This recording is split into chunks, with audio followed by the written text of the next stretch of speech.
श्री कुंज बिहारी श्री हरदास जय बिहारी जी की, श्री बाके बिहारी जी महाराज के सभी परम अनुयायी प्रेमी भक्तों को ठाकुर जी के 5249वें पाठोत्सव प्रकटोत्सव श्री कृष्ण जन्माष्टमी, जो कि इस बार 19 अगस्त 2022 को है, उसके विषय पर थोड़ा सा समय निकालकर हम चर्चा करते हैं।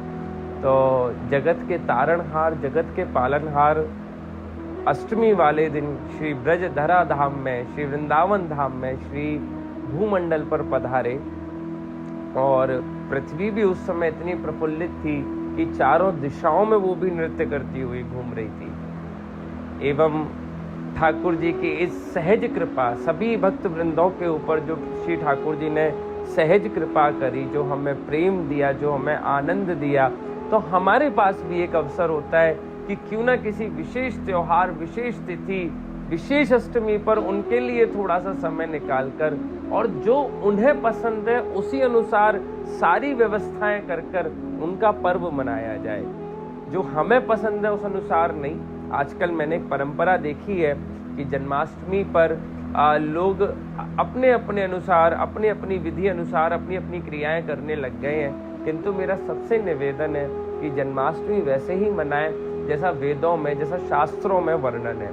तो जन्माष्टमी मनाने की विधि ये है कि 19 अगस्त की सुबह से आप किसी भी प्रकार का आयोजन ना करें, आप अपने घर में साफ सफाई करें, आप अपने मंदिर को स्वच्छ बनाएं एवं प्रयास करें कि उस दिन पूरे दिन श्री कुंज बिहारी श्री हरदास या श्री कृष्णाय वासुदेवाय का पाठ हमारे मन में, हमारे अंतस्करण में ठाकुर जी का नाम चलता रहे। या फिर सबसे सहज नाम की अगर मैं बात करूं तो राधे से सुंदर और राधे से सहज नाम तो कोई है नहीं, जिसको सुनने के बाद में श्री ठाकुर जी भी प्रफुल्लित होते हैं। तो श्री राधे पूरे दिन श्री कृष्ण जन्माष्टमी वाले दिन आप लोग उच्चारिएगा और ठाकुर जी की सेवा में रहिएगा।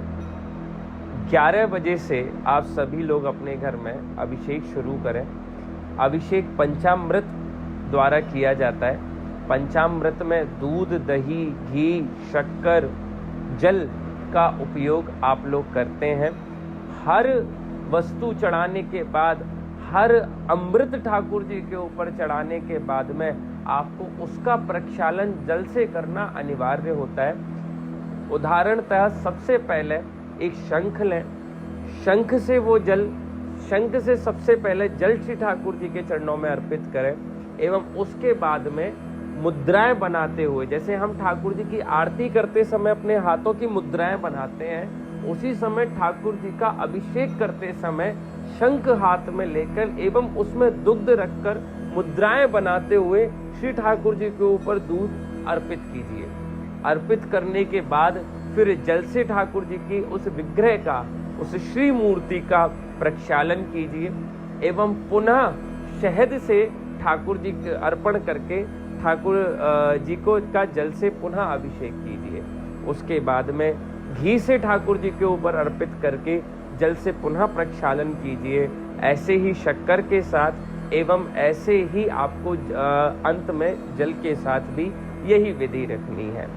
उसके बाद में बड़े सुंदर पीले वस्त्र, अगर आपको, क्योंकि उस दिन ठाकुर जी पीला पहनते हैं, हमारे श्री बाके बिहारी लाल पीला पहनते हैं, तो उस दिन बड़े सुंदर पीले वस्त्र ठाकुर जी को धारण कराकर पालने में विराजमान कराइए। पालने में विराजमान कराने के बाद एक बात का बड़ा विशेष ध्यान रखें। मैंने बहुत देखा है कि हाथों में इत्र लेकर और ठाकुर जी के पूरे शरीर पर मल दिया जाता है, जबकि ये भी हमें ज्ञात नहीं होता है कि ये इत्र कितना शुद्ध है और कितना अपवित्र है, क्योंकि बाजार में दोनों प्रकार की वस्तुएं उपलब्ध हैं। तो इत्र की गुणवत्ता का पता उसके गाढ़ेपन से चलता है। इत्र जितना गाढ़ा होता है वो उतना ही पवित्र होता है। तो अगर शुद्ध इत्र की व्यवस्था हो, जो श्री बिहारी जी महाराज के श्री चरणों की सेवा में उपयोग में लिया जाता है, तभी ठाकुर जी के श्री अंग से स्पर्शित करें। अन्यथा एक रुई लेकर उस पर इत्र डाल के ठाकुर जी के कहीं भी समक्ष रख दीजिए और ठाकुर जी को उसकी सुगंध लेने दीजिए। हमने भी जन्माष्टमी पर बड़ी विशेष तैयारियां श्री लाडली लाल श्री बाके बिहारी जी महाराज को रिझाने के लिए की हुई हैं। जैसे हम उनका 56 भोग और सभी प्रकार के ड्राई फ्रूट से मिक्स 56 भोग इस बार हम ठाकुर जी को अर्पित करने वाले हैं। तो जो भी आप हमारे साथ मिलकर श्री लाडली लाल की सेवा करना चाहते हैं वो नीचे दिए नंबर पर हमसे कांटेक्ट कर सकते हैं।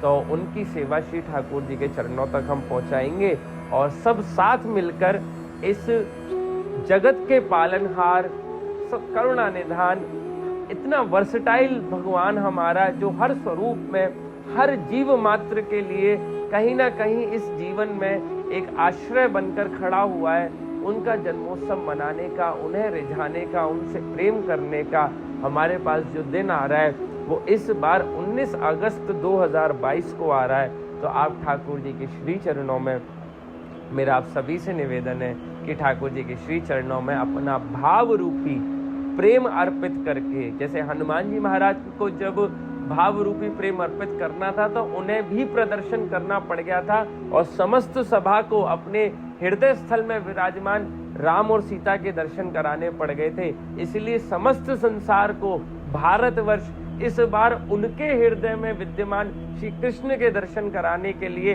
बड़े भव्य स्वरूप से जन्माष्टमी मनाए। राधे राधे।